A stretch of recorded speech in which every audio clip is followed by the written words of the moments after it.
Ден трети. 7:30 и 20. И току-що тръгнах от алберга. Слънчево е. И днес предполагам, че ще се насоча към Анха. На около 26 км.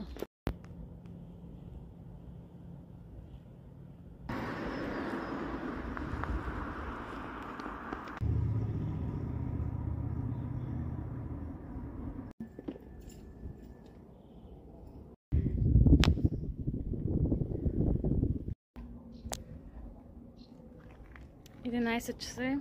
Намирам се в Белиньо. Вървя през села, няма хора, само коли. И се усеща се едва заради жегата. И имам още 12 км до Аня.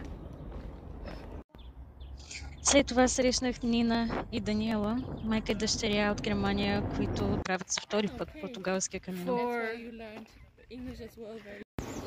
Hello, my name is Nina.